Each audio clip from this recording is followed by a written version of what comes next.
Hello everyone, स्वागत है आप सभी का फोटोन एकेडमी के इस यूट्यूब चैनल पर। तो आप सभी को पता है कि हमने इस फोटोन एकेडमी पर सीटेट के साइंस सब्जेक्ट की एक सीरीज चला रखी है, जिसमें हम सीटेट के अंदर आने वाले साइंस के 30 क्वेश्चंस का डेली सॉल्यूशन करते हैं।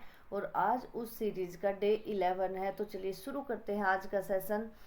ये सेशन बहुत ही इम्पोर्टेंट है, बिकॉज इन सेशंस के अंदर मैंने सभी PYQs को इंक्लूड किया है। तो अगर आप ये सीरीज देख लेते हैं कम्प्लीटली, तो आपको हर एक क्वेश्चन का ये पता चल जाएगा कि किस टॉपिक से कौन सा क्वेश्चन बन रहा है, किस टॉपिक से किस टाइप का क्वेश्चन बन रहा है। तो सीरीज के साथ जुड़े रहिए और देखिए। चलिए शुरू करते हैं। पहला question, X is a chemical present in our stomach. हमारे स्टमक में एक केमिकल प्रेजेंट है एक्स, जिसका नाम है X, and is necessary for digestion of food, और वो डाइजेशन के लिए इम्पोर्टेंट है। When X is secret in excess it cause health problem like indigestion. Y is a chemical use to treat this condition? What would be the X and Y? देखो, X है, क्या होना चाहिए? X होना चाहिए hydrochloric acid, HCl। HCl हमारे stomach से release होता है। अगर एक्सेस में HCl रिलीज हो जाएगा तो हमें एसिडिटी की प्रॉब्लम हो जाती है, इंडाइजेशन की प्रॉब्लम हो जाती है। और फिर क्या करते हैं हम? एंट एसिड को यूज़ करते हैं। क्या करते हैं? एंट एसिड यूज़ करते हैं। और उसको वो एंट एसिड क्या करता है? जो एक्सेस ऑफ एसिड रिलीज हो गया था उसको न्यूट्रलाइज कर देता है। तो एक्स इज द क्या है? Hydrochloric acid. And Y is the milk of magnesia. Y is the milk of magnesia. Option number 3 is the correct answer. ठीक है, next question, in which of the following process bacteria is not use? Formation of curd, lactobacillus use होता है।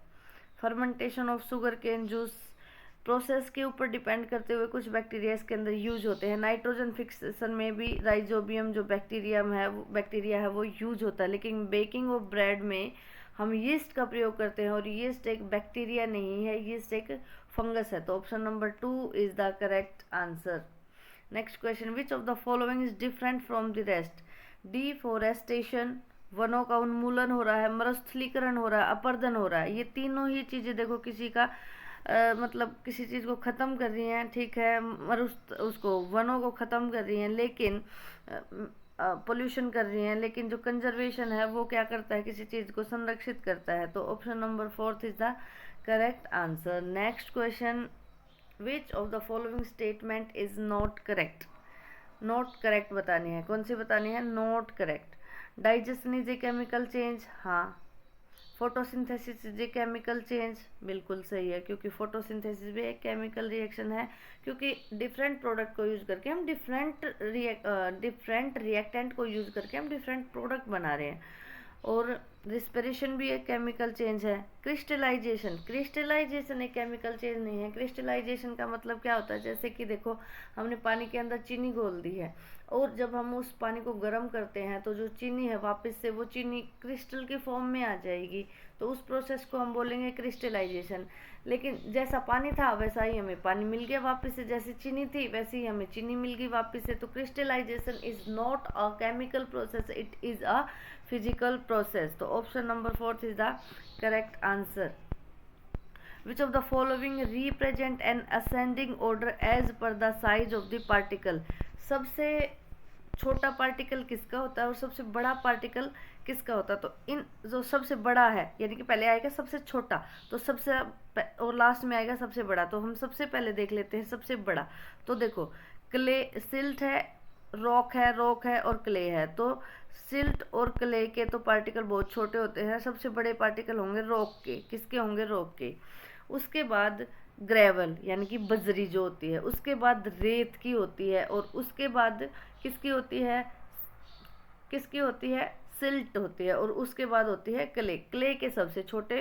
Clay सबसे छोटी, फिर उसके बाद है सिल्ट, और फिर सैंड, फिर ग्रेवल, फिर रॉक। इम्पोर्टेंट क्वेश्चन है। इस जो ये मिट्टी के टाइप्स है ना, इसके अंदर से बार बार हर बार सीटेट के अंदर क्वेश्चन पूछा जा रहा है। तो ये एक इम्पोर्टेंट क्वेश्चन है सीटेट के पॉइंट ऑफ व्यू से। ठीक है, next question, question number 66, the function of gills in the fish is to.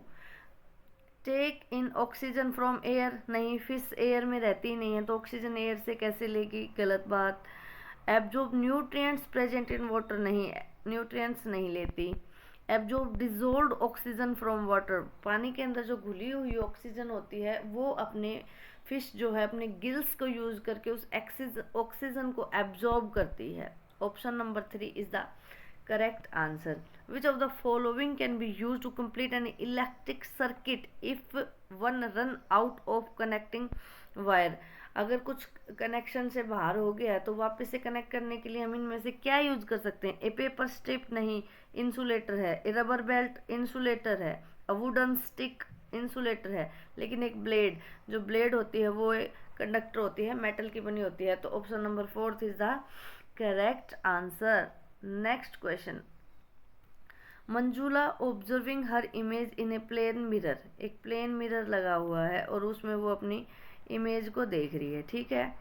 The distance between her self and the mirror is 5 metre, वो यहाँ खड़ी है, एम मंजूला वो यहाँ पे खड़ी है, ये डिस्टेंस है 5, ठीक है।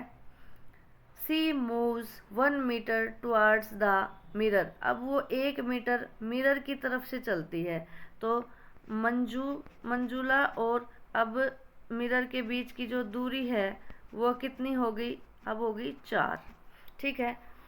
तो the distance her self and her image, उसके बीच में और उसकी इमेज के बीच में कितना डिस्टेंस हमें ये बताना है। देखो यहाँ पे खड़ी है मंजूला और यहाँ पे बनेगी उसकी इमेज 4 मीटर दूर ही, क्योंकि प्लेन मिरर की ये प्रॉपर्टी होती है कि प्लेन मिरर से जितना दूर ऑब्जेक्ट होता है उतनी ही दूर प्लेन मिरर से उसकी इमेज बनती है। तो 4 मीटर पे मंजूला खड़ी है तो मंजूला की इमेज मिरर के पीछे 4 मीटर पे ही बनेगी, तो मंजूला और उसकी इमेज के बीच में जो डिस्टेंस है वो कितना हो जाएगा, 4 ये और 4 ये, 8 metre. Option number 3 is the correct answer, 8 metre. A pendulum oscillate 30 time in 3 second, 3 second में पेंडुलम कितना मूव कर रहा है, 30 सेकेंड। 1 सेकेंड में कितना करेगा, 30 अपॉन में 3, 30 अपॉन में 3 यानी कि 10 बार ऑसिलेट करेगा। 1 सेकेंड में जो पेंडुलम है वो कितना ऑसिलेट करेगा, 10 बार ऑसिलेट करेगा, तो उसकी फ्रीक्वेंसी कितनी हो जाएगी, 10 हर्ट्ज। फ्रीक्वेंसी कितनी हो जाएगी, 10 हर्ट्ज, फ्रीक्वेंसी 10 हर्ट्ज है। और टाइम पीरियड क्या होता है, फ्रीक्वेंसी का रेसिप्रोकल होता है। टाइम पीरियड क्या होता है, फ्रीक्वेंसी का रेसिप्रोकल होता है, तो यानी कि 1 अपॉन में 10 यानी कि 0.1, ये क्या हो जाएगा अपने पास, time period of the pendulum. Option number 2 is the correct answer. Identify the incorrect statement, हमें इनकरेक्ट स्टेटमेंट बतानी है। Ball bearings are used to increase friction between part of a machine, जो बॉल बियरिंग्स है किसकी, friction किसकी, किसी भी machine की, वो क्या करते हैं बॉल बियरिंग, क्या वो इंक्रीज करते हैं फ्रिक्शन को, नहीं, ये पहली ही स्टेटमेंट रॉन्ग है, क्योंकि जो बॉल बियरिंग्स होते हैं वो क्या करते हैं, वो मशीन्स के अंदर जो पार्ट्स होते हैं उनके अंदर फ्रिक्शंस को रिड्यूस करते हैं ताकि मशीन के अंदर जो है पार्ट्स की टूट फूट कम हो, इसलिए हम बॉल बेयरिंग्स डालते हैं। Friction between 2 surfaces in contact can never be eliminated on earth, eliminate तो किया जा सकता है डिफरेंट मेथड को यूज करके।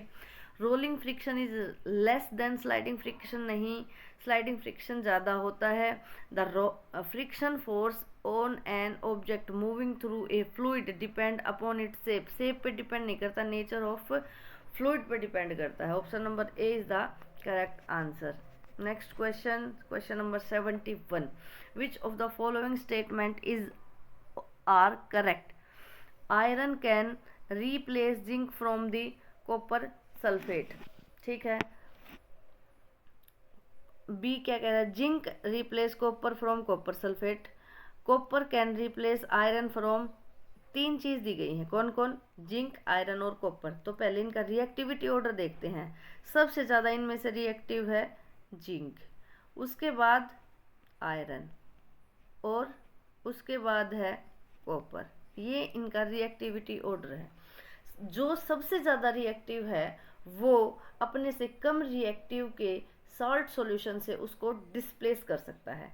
तो जिंक है जो जिंक जिंक क्या कर सकता है, जिंक आयरन को डिस्प्लेस कर सकता है उसके सल्फेट सॉल्यूशन से, और आयरन कॉपर को कर सकता है, लेकिन कॉपर जिंक को नहीं कर सकता, कॉपर आयरन को नहीं कर सकता। समझ गए हैं बात। और जिंक कॉपर को भी कर सकता है, जिंक आयरन को भी कर सकता है। तो देखो iron can replace zinc, iron zinc को रिप्लेस कर सकता है नहीं, क्योंकि जिंक ज़्यादा रिएक्टिव है, आयरन कम है। तो option number A is the incorrect. Zinc can replace copper from copper sulphate, हाँ कर सकता है, क्योंकि जिंक ज़्यादा रिएक्टिव है, जिंक आयरन को भी कर सकता है, बी सही है। Copper can replace iron, copper iron को रिप्लेस कर सकता है नहीं, तो only B is the correct answer, only B is the correct answer. Next question, question number 72. Identify the correct statement from the following.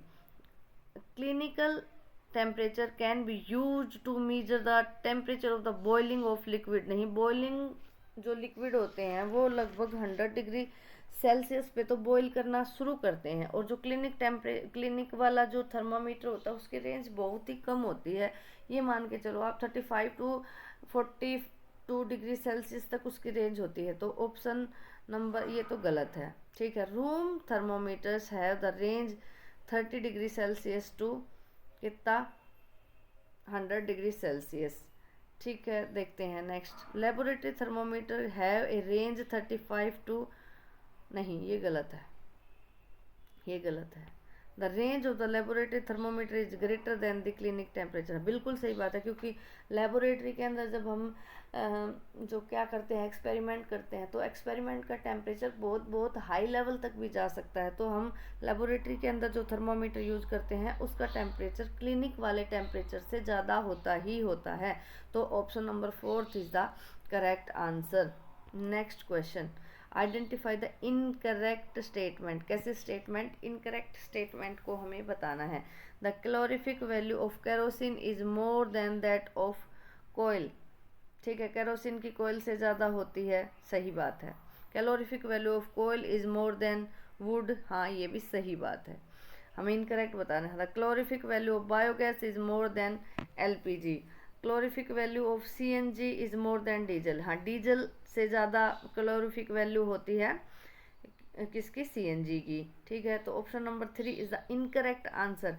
Biogas की जो calorific value है वो एलपीजी से ज़्यादा नहीं होती, एलपीजी की ज़्यादा होती है, ठीक है। नेक्स्ट क्वेश्चन, ए बस travel eight A speed of 50 kilometre पर हावर फॉर 12 मिनट। फर्स्ट 12 मिनट में वो कितनी स्पीड से चल रही है, 50 किलोमीटर। तो मिनट को जब हम घंटों में बदलेंगे तो 12/60 1/5, ये कितना हो जाएगा 1/5, ये हो जाएगा 0.2 आर। तो 0.2 आर में डिस्टेंस कितना ट्रेवल करेगी वो, डिस्टेंस ट्रेवल कितना करेगी, 50/× में 0.2, तो ये कितना हो जाएगा 5 2 10, यानी कि 10 kilometre.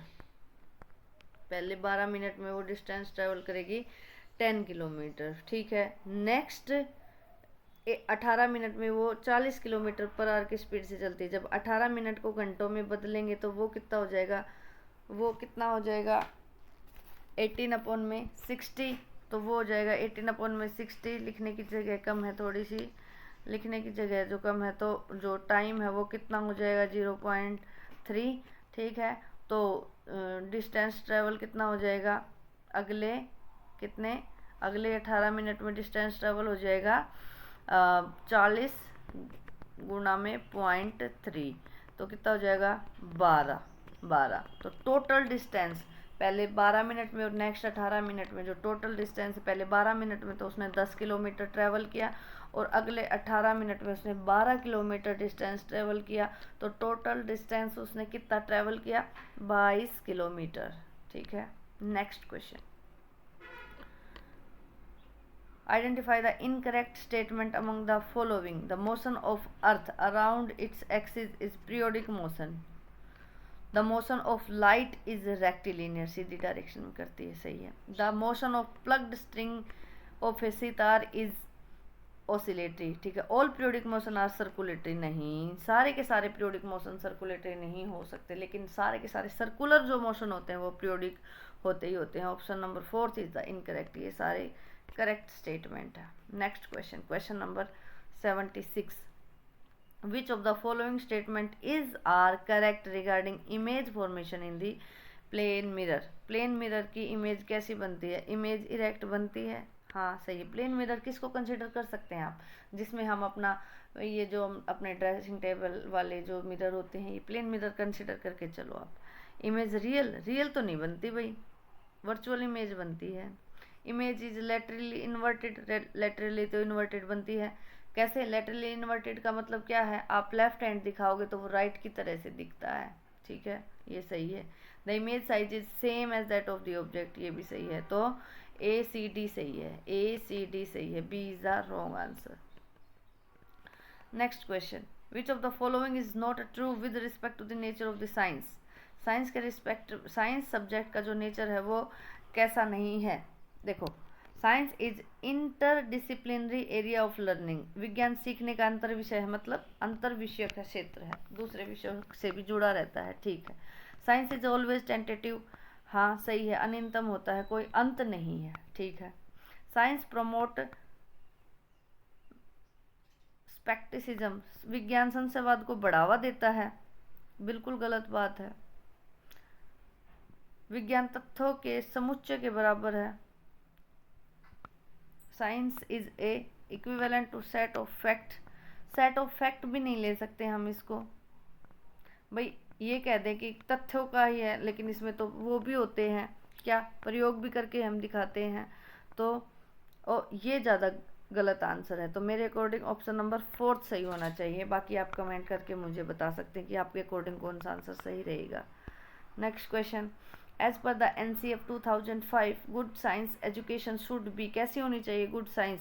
True to science teacher, science के टीचर के प्रति ट्रू होनी चाहिए। True to child, true to environment of school, environment, true to environment of school नहीं, क्लासरूम कल्चर नहीं। तो option number 2 is the correct answer. Next question, question number 79, which of the following validities of a good science education curriculum is satisfied by the activity and experiment.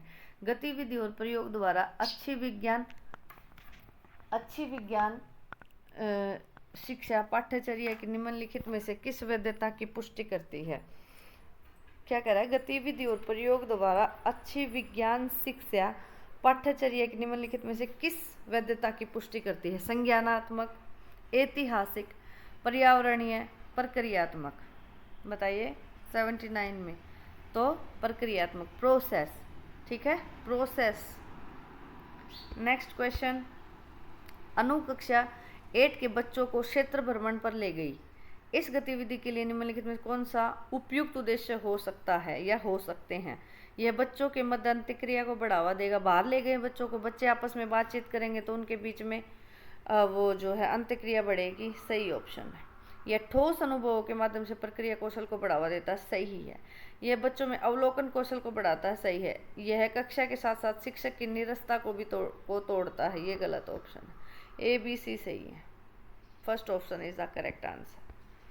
81, उच्च प्राथमिक स्तर पर विज्ञान शिक्षा का उद्देश्य निम्नलिखित में से कौन सा नहीं होना चाहिए? बच्चों की प्राकृतिक जिज्ञासा का पोषण करना होना चाहिए। सहयोग और जीवन के प्रति सरोकार के मूल्यों को विकसित करना, सही है। वैज्ञानिक दृष्टिकोण विकसित करना, सही है। अवधारणाओं की पाठ्यपुस्तक की परिभाषाओं पर बल देना, ये नहीं होना चाहिए। तो option number 4 is the correct answer. Next question 82, निम्नलिखित में से क्या बच्चों में क्रिटिकल थिंकिंग को बढ़ावा दे सकता है? क्रिटिकल थिंकिंग, गहन क्या बोलेंगे इंग्लिश में, देखो, इनहेंस क्रिटिकल थिंकिंग, ठीक है। बच्चों को कक्षा में विज्ञान की पाठ्य पुस्तक पढ़ने के लिए कहना, नहीं, क्या बताना, बढ़ावा दे सकता है। बच्चों को पाठ्य पुस्तक के अंत में दिए गए विस्तारित अध्ययन को पढ़ने के लिए कहना, नहीं। बच्चों को समूह में आपस में चर्चा करने और फिर बड़े समूह में साझा करने के लिए कहना, हाँ। इससे क्या होगा, बच्चों के अंदर जो थिंकिंग है, उनकी क्रिटिकल थिंकिंग है, वो डेवलप हो जाएगी। क्वेश्चन नंबर 83, 3 पे चलते हैं।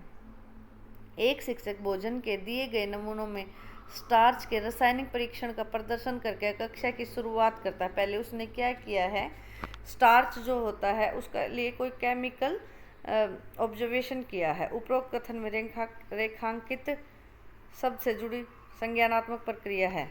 सृजन क्या कर रहा है, वो अप्लाई कर रहा है किसी फैक्ट को, क्या कर रहा है, अप्लाई, अनुप्रयोग कर रहा है। तो option number 3 is the correct answer. 84, निम्नलिखित में से कौन सी गतिविधि बच्चों में सक्रिय अधिगम, मतलब बच्चे कुछ करके सीख रहेंगे, एक्टिव लर्निंग प्रदान नहीं करेगी। विज्ञान क्लब की स्थापना करना, ये तो करेगी। क्षेत्र भ्रमण का आयोजन करना, ये भी करेगा। विज्ञान कोने का विकास करना, कक्षा में व्याख्यान सुनाना, व्याख्यान सुनने से बच्चों का क्या एक्टिव लर्निंग होगी, नहीं। तो option number 4 is the correct answer. Next,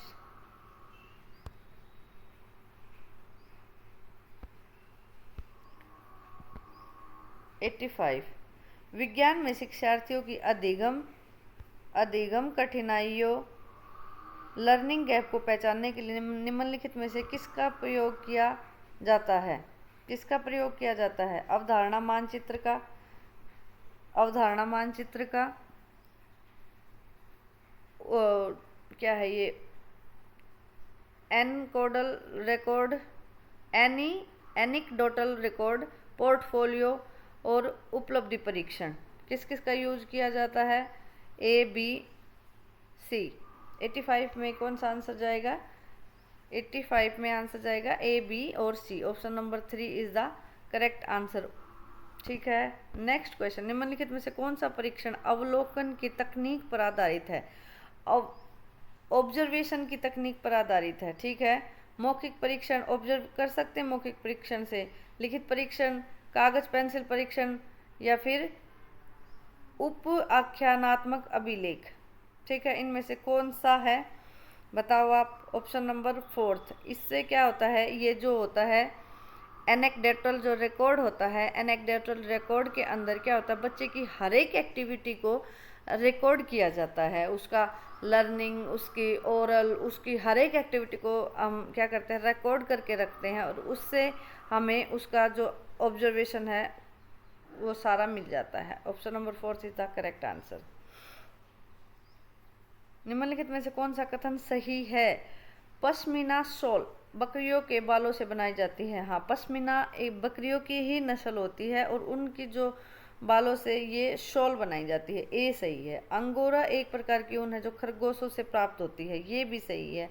ऊँट की ऊन का उपयोग कालीन बनाने में किया जाता है। पश्मीना ऊन खरगोशों से प्राप्त होती है, ये तो बिल्कुल गलत है, डी को काट दो, डी गलत है। तो देखो ए और बी, इसमें 2 ही ऑप्शन करेक्ट कर सकते हैं, लेकिन ये तीनों ऑप्शन ही करेक्ट हैं, तो हम ज़्यादा करेक्ट ए बी को मान के चलते हैं। लेकिन जो सी ऑप्शन है, ऊँट की जो ऊन है उसका उपयोग हम कालीन बनाने के लिए बिल्कुल करते हैं। ठीक है, तो अकॉर्डिंग टू क्वेश्चन ए और बी करेक्ट है, लेकिन option number C is also correct. Next question, नीचे दी गई विशेषताओं के आधार पर जंतु की पहचान कीजिए। लंबी रीढ़ की हड्डी होती है, बहुत सी मांसपेशियां होती हैं, शरीर आगे बढ़ने के लिए लूप में मुड़ता है, तो कौन होगा, सांप होगा, स्नैक। स्नैक देखो जैसे वो लूप से बना बना के नहीं चलता, उसकी बात कर रहा है ये। ठीक है, नेक्स्ट क्वेश्चन, निम्नलिखित में से कौन सा कथन सत्य नहीं है, all artery carry oxygen rich blood, all arteries नहीं, एक्सेप्शन है इसमें, कौन, पल्मनरी आर्टरी। ठीक है, सभी धमनियां हृदय से रक्त को अन्य भागों तक लेके जाती हैं, धमनियों की दीवार मोटी होती है, और बाकी सही है, ये A option is the incorrect answer. ठीक है, नेक्स्ट क्वेश्चन, सही मिलान करना कि किसमें कौन सा एसिड होता है। लैक्टिक एसिड सिंपल सी बात है, दही के अंदर होता है, बी में जाएगा फर्स्ट, बी में, एक ही ऑप्शन में बी में फर्स्ट है, उसी से हो जाएगा क्वेश्चन। एसिटिक एसिड सिरका में होता है, ऑक्सैलिक एसिड पालक में होता है, और एस्कॉर्बिक एसिड खट्टे फलों में होता है, सिट्रस खट्टे फलों में होता है। तो ए में 4th, बी में 1st। ठीक है, option number 3 is the correct answer. तो ये थे आज के 30 क्वेश्चन। अगर किसी भी ऑप्शन के अंदर आपको डाउट है तो आप मुझे कमेंट कर सकते हैं, वी विल सोल्व इट।